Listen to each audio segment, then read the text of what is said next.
tuning in to the UFO and Time Travel Radio Show. Tonight's topic will be about a utopian community on the planet Earth, and it will be a free and open discussion. Anybody can call in and voice their opinion, whether they agree or not. And basically, I'm just going to cover what is, my idea of a utopian community or utopian society, as people put it. Basically, I've read a lot of the contact, alien abduction and contact books and whatnot, and a lot of them, most of them, describe what we might consider a utopian society or a utopian community, and basically, they always say that, there's no money, that everything's provided to each individual as needed. Nobody gets more than what they need or less than what they need, and everybody puts in a hand as far as work, everybody takes turns. They always say the work hours are much less, where the average person on Earth works 40 hours a week or more. But they say they work way less. They work a few hours a week. And these are all based on a lot of contact books that, we could date on the authenticity of them, till we're blue in the face, but it doesn't matter because those stories or those messages have logical ideas that make sense. It's not like they don't make any sense. They make plenty of sense. The idea of not having money in society is, that's for many like me, I guess, a utopian dream. But I see it as a potential reality, possible reality. I mean, and again, in a lot of these books, they say that a lot of the servile work that just needs to be done for that planet to move forward and continue to exist is they automate a lot of things, like automate the farming and the cultivation of plant and fruits and whatnot, and herbs and spices.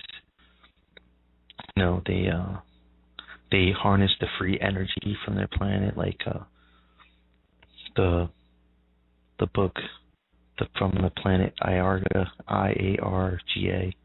Now, I really could care less whether that the book is real or not.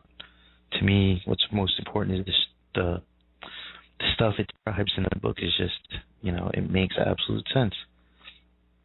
They say they harness their energy from the planet's heat, and they basically took advantage of where heat came from and used it to harness energy, and it's that simple. And in this book they talk about overpopulation, and they don't even know what that means, because they have hundreds of billions of people living on the planet, a smaller than what we have. And again, whether it's true or not doesn't matter, but in the book it makes sense as to how they live that way. The way they describe things, it just sounds like almost the only way it could work, if it works. And there's also a spiritual side to it, or however you want to put it. They talk about how the consciousness of their humanity or their race, or whatever you want to call them, how their consciousness moves forward, how they learned to identify the different sides of consciousness, and the I guess the natural laws of it, And that's another thing they're always talking about is these natural laws where I'm just at the conclusion where natural law just basically means it's a set of results that you're guaranteed to get. If you specific action, you're going to get specific results, whether it's one result or a bunch of different results. No matter what, you're going to get results. And if you choose the path of light, you're going to get the results. If you choose the path of darkness, you're going to get these results. And to me, it's that simple, And I think that with all the 2012 stuff that people are talking about and all the, all the prophecies that are coming into play and all these things, the earth changing and whatnot, I think that there's also the possibility of the shifting consciousness that people have spoken so much about. And I think that the earth is at a turning point where enough people consciously think that it's possible to change, for people to stop thinking a certain way, and for people to stop being so programmed and just accept what they're told and to start questioning things and start figuring things out for themselves. It seems like so many more people are starting to wake up that, something like this would only come now for certain people to think. And to me, having this utopian community would make the the earth a better place. I mean, some people say you can't live without a duality, meaning the good and the bad, the dark and the light, the evil and the angelic. However, the yin and the yang, however you want to put it. But I think sooner or later, the scale's going to tip one way. I mean, if it's been tipping towards the dark side for so long, it's only natural that it tips to the side of peace, love, and harmony. And a lot of people, might put it down and say it's, I don't know, say it's too gay or whatever, but that's what you need, if people who live with negativity, they always come to realize, always come to a point of regret, no matter which way you slice it. I don't care who it is. I think even the most evil thing in the world comes to a point of regret or question of why. And I think that's where a lot of people are today in our world. And I think that they just need something to kick them over the edge into waking up and realizing that, greed and money and control all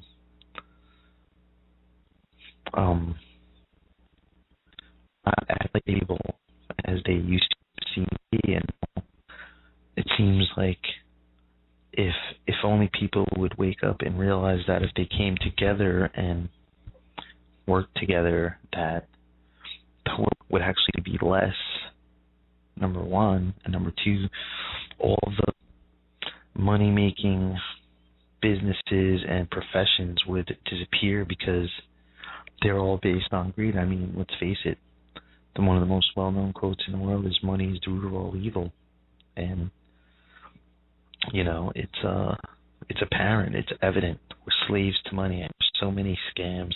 It's unreal. You can't even count how many scams there are. And you can start off with a bank. You can start off with how money started. You can analyze the old Indian barter trading systems and all that stuff. And the difference between now and then is now we have technology, where back then they had wood and tools. Now now we have the ability to automate things. We can automate farming. We can automate so many things. Travel, all sorts of production, clothing, electronics, all those things can be automated. And of course, when I said travel and transportation, but there's so many things that can that would make the world a better place, period. I mean, look at it. There's so many conspiracies out there of people hiding things and blocking things and doing all these crazy things. And, a lot of people just, even if they're about it, they just go on with their lives because they're stuck in it, and they don't realize that all they need to do is wake up and start realizing what's going on around them, and it's not even about stopping and smelling the roses, even though it is, and looking at the sky and all that stuff is about that, but at the same time, it's also with realizing everything, realizing the beauty around, also realizing the ugly things around, and taking note and living your life in a better way. I mean,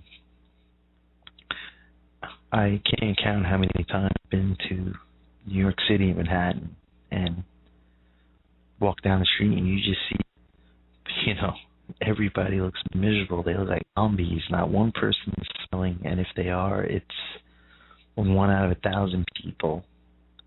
Everybody else looks either mad or upset or sad or distraught or stressed or something negative. And, imagine a place where everybody's taken care of, everybody's happy, everybody's smiling, everybody's happy to meet you. There's very few places on earth where it's like that. The only place I know he goes to right now is Atlanta, Georgia. And I don't know any other places. And I don't know. I couldn't even think of it, but I think that basically what we would need is a major shift in consciousness of people coming together and having, that sense of community and everyone pitching in, willing to do their part to make the community and the world a better place. And then a strategy of, laying out what things can be automated and require little maintenance, better things to tap into all the free energy sources, whether it be solar or heat from the earth or wind or water. There's so many types of free energy out there that we don't need any of the stuff we got, I mean, gas and coal and all that stuff is just a waste. And it's all basically based on the greedy and the power hungry. And what's funny is all the people who are so worried about being greedy and rich, they end up being the most miserable people anyway. And they should turn around and realize that. They should look at their past and look at their bloodlines or whatever and see how miserable everybody was. If they do, a utopian community sounds good. And I think it would be great if we could even do a test run, where we a nice big piece of land and set up housing and a community, where there's a gathering halls and there's food and there's a place where you get everything you need, like food and clothes and electronics and stuff like that. And all the energy would be harnessed within the community through whatever natural means. Just basically test out a society that needs money, that's just sustain that. Everybody does their job, has their place, they contribute, they do what they got to do, and on top of that, they're just happy people that are, easy to get along with. I mean, imagine walking down the street where everybody is happy to meet you and see you, and you're happy to see them, and you feel like you're a part of something instead of feeling isolated and separated, where that's exactly what the world is now.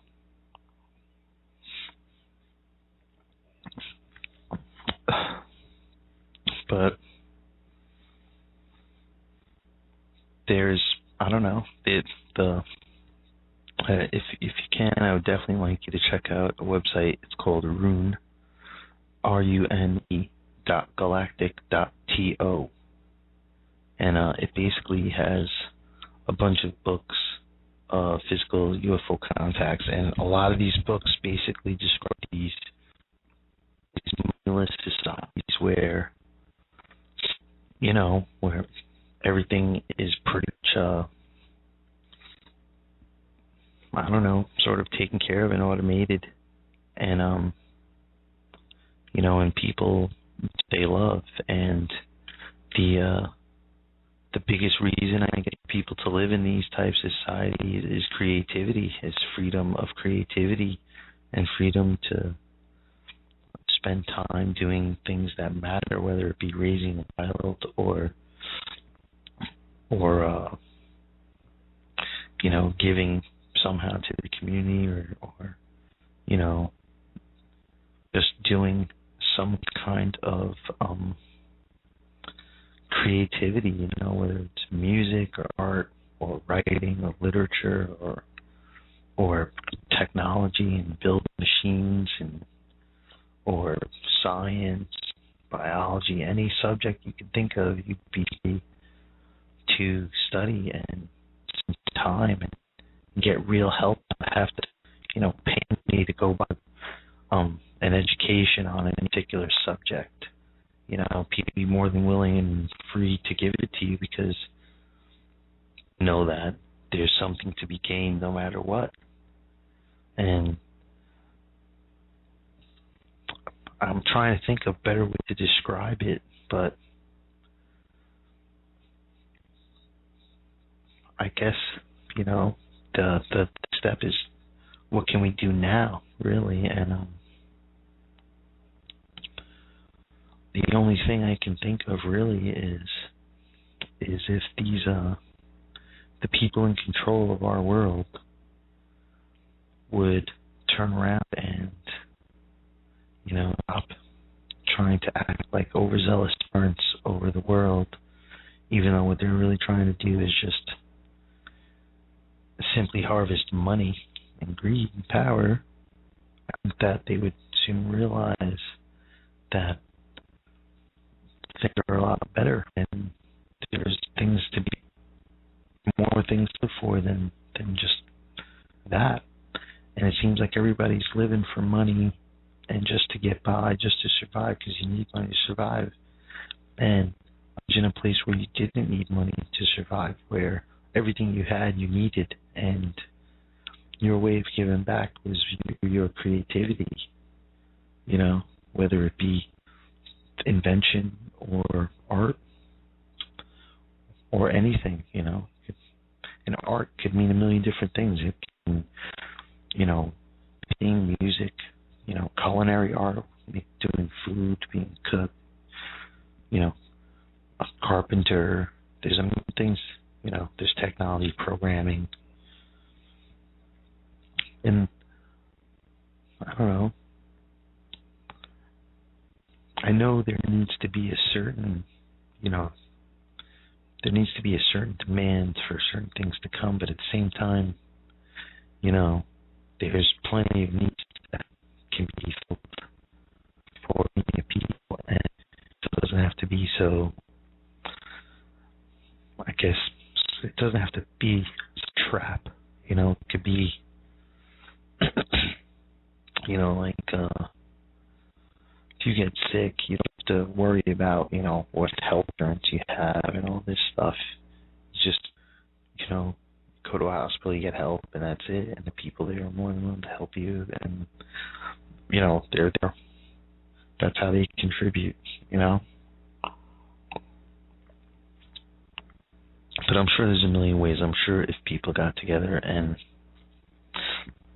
laid out ideas, I'm sure there'd be a million good ones. And I know I have plenty of my own, but I'm just one person, and I can't think for everybody. I can only think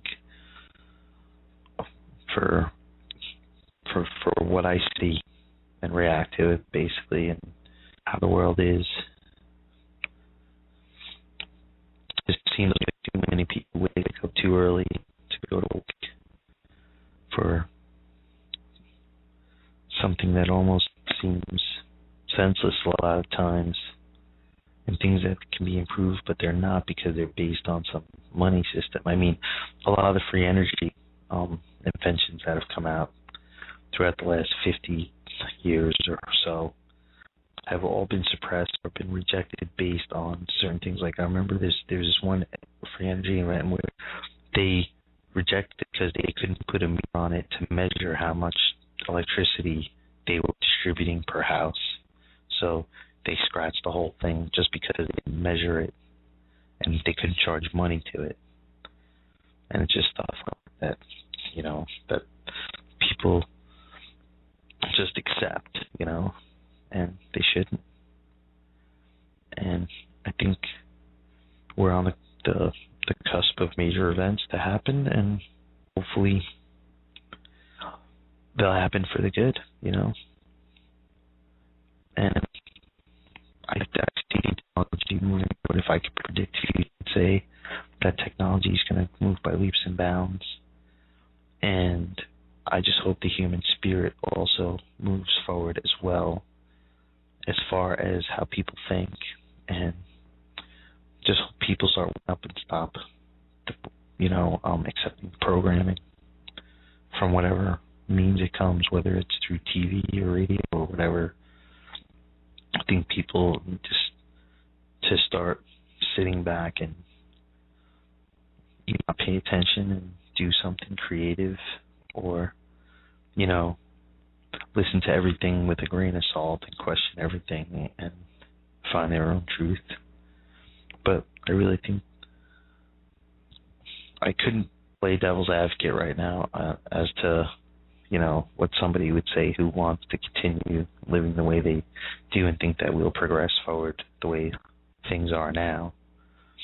And we also got to realize that there's still plenty of poverty in the world. There's still things that happen to innocent people, and it's things like money that don't care about those things, make other people don't care, or not care, should I say. And